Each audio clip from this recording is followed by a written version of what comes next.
사실은 이 안면 비대칭 얘기는 일반인 수준에서 이해하기는 거의 불가능한 얘기예요. 제가 참고 삼아서 성형외과 전문의 선생님들하고 또는 전문의인데 후배들하고 안면 비대칭에 대해서 얘기를 하게 되면 제가 떠들면 그 친구들도 뒤통수 긁어요. 뭐라는 거야 이러면서. 그런데 이거를 일반인들한테, 환자들한테 이거를 이해시킨다? 정말 힘든 일인 것 같다라는 생각을 했어요. 그래도 한번 해보자 라고 만든 유치한 그림들 시리즈예요. 그래서 한번 보세요. 제가 진료실에서 환자들한테 제일 많이 설명드리는 그 얘기예요. 이게 뭐냐면 제가 앞에 나란히를 했어요. 이렇게 앞에 나란히를. 그런데 제가 여기 그림처럼 어깨가 이렇게 삐뚤어요. 이게 차렷해서 앞에 나란히가 아니라 어깨가 이렇게 삐뚤어요. 이렇게 되면 환자들은 뭐라고 말하겠어요? 선생님 저 왼팔이 길어요. 이렇게 얘기하죠. 왼팔이 길어요. 이렇게 얘기해요. 선생님 저 팔 길이가 달라요. 이렇게 얘기한단 말이에요. 제가 CT를 보거나 이렇게 얘기를 하면 환자들이 뭐라고 하냐면 환자분 팔 길이는 똑같습니다. 어깨가 삐뚤어진 겁니다. 제가 이렇게 설명을 해요. 실제로 이 그림을 보세요. 팔 길이 똑같거든요. 어깨가 삐뚤어진 거예요. 그래서 이게 왼손이 더 길게 보이는 거죠. 그럼 환자들이 모르겠고 그러니까 나 고쳐줘 이렇게 얘기를 해요. 뭐 내가 뭐 어깨인지 뭔지 뭐 모르겠고 어쨌든 나 팔 길이 달라, 팔 길이 똑같게 해줘 이렇게 얘기를 해요.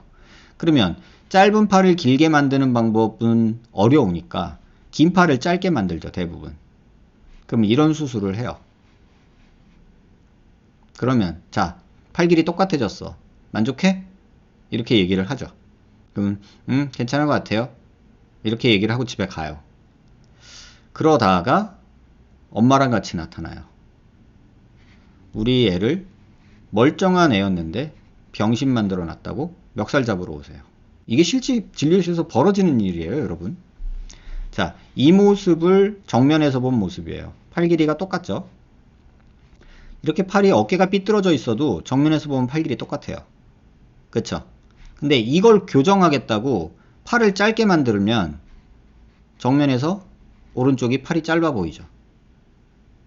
그러면 부모님들이 뭐라고 하냐면 와이셔츠 입었는데 이쪽 팔만 길게 나온다, 긴 팔 옷을 입었는데 오른팔이 짧아져서 길다, 이러고 올 거 아니에요. 이게 비대칭에 대한 이해가 없어서 남 탓을 하는 거예요. 아마도 설명을 했을 수도 있고 못 들었을 수도 있고 몰랐을 수도 있고, 하지만 이걸 이해를 해야 된단 말이에요. 이거 잘라내고 어쩌고 하는 걸로 비대칭을 교정하려고 했다가는 자칫하면은 똑같은 팔 길이를 다르게 만드는 작업을 우리가 계획할 수도 있다는 뜻이에요. 이 그림이 환자들한테 비대칭을 설명할 때 제가 제일 많이 말씀드리는 거고요. 또 하나는 우리가 얼굴을 머리 위에서 본 거예요. 이 삼각형이 코고 이게 귀예요. 그러면 이게 정상적인 얼굴이란 말이에요. 근데 사실 이런 사람 거의 없어요. 제가 맨날 CT를 찍고 맨날 보지만 이게 똑같이 이렇게 똑같은 사람은 거의 없어요. 사람 중에는 이렇게 평행사변형 모양으로 이렇게 된 사람도 있고, 또 이거 뭐라 그러죠? 사다리꼴 모양으로 이렇게 된 사람도 있어요. 그럼 이 상황에서 내가 어떻게 일로 가냐는 거지. 이걸 이해해야 돼요. 그럼 이건 머리 위에서 본 거고, 정면에서 보면 또 이래요. 정면에서 이렇게 딱 대칭이 맞는 얼굴이 많으면 좋겠는데 현실에서는 이렇게 많지 않아요. 보면 이렇게 생긴 사람도 있어요. 또는 이렇게 생긴 사람도 있어요.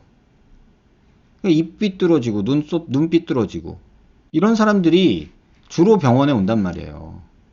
그래 놓고서 똑같게 만들어줘 이렇게 얘기를 해요. 어떻게 되겠어요? 다 분해해서 그냥 막 다 새로 붙여놓고 싶은 마음이 들죠. 현실적으로 불가능하잖아요. 그럼 이런 사람한테서 수술을 할 때 어떻게 하냐는 거죠. 자, 이런 환자가 왔다고 생각해 보자고요. 대칭이에요. 그럼 다 대칭이니까 좋잖아요. 선생님 저 갸름하게 해주세요. 그래, 얼마든지 쫙쫙 잘라주면 돼요. 그죠? 그럼 갸름해지겠죠. 자, 이렇게 왔어요, 환자가. 아까 여기서 하듯이 똑같이 이렇게 자르면 이 환자 수술하고 나서 입 삐뚤어졌다고 삐뚤다고 할 거 아니에요. 그러면 얼굴 중심축에 맞춰서 이렇게 잘라놓으면 또 왼쪽은 많이 잘랐다고 또 뭐라고 할 거 아니에요. 오른쪽은 덜 자르고 왼쪽은 많이 잘랐다. 그러면 대칭에 맞춰서 얼굴 축에 맞게 자른 건데 실제로 이불 모양으로 보면은 오른쪽은 너무 많이 잘라서 개턱된 느낌이 들 거란 말이에요. 입이 이쪽으로 가 있는데 그럼 어느 기준에 맞춰서 자르냐는 거죠. 답이 안 나오는 거예요. 여기서는 입 기준에 맞춰서 이렇게 잘라 놓으면 턱 삐뚤다고 뭐라고 할 거고요. 여기다 이렇게 맞춰서 잘라 놓으면 턱은 가운데 있는데 입이 삐뚤어졌다고, 수술하고 입 삐뚤어졌다고 뭐라고 할 거고요. 환자가 이해한 상태에서 수술을 해야 되는데 기준을 어디다 두냐에 따라서 이게 삐뚤고 안 삐뚤고가 결정이 되기 때문에 굉장히 어려운 얘기예요. 똑같은 그림인데 기준을 내가 이렇게 치자고요. 그러면 입이 삐뚤어 보이니까 이렇게 잘라놓으면 여기 많이 잘랐으니까 여기 뭐 과절제 됐다고 또 될 거 아니에요. 근데 요런 환자들이 또 문제가 뭐냐면 귀 높이도 달라요. 실제로 요렇게 있고 여기는 요렇게 있어요. 대부분. 그러면 여기는 보면 개턱이고 여기는 기미각이 좀 있으니까 너 왼쪽 많이 잘랐잖아. 실제로 많이 잘랐잖아. 너 수술 잘못한 거지. 이렇게 나타난단 말이에요. 이게 현실에서 벌어지는 일이에요. 그래서 이 부분을 여러분들이 이해를 못 하시고 그냥 원망만 하게 되면 차라리 힘든 상황이 벌어진다는 얘기예요.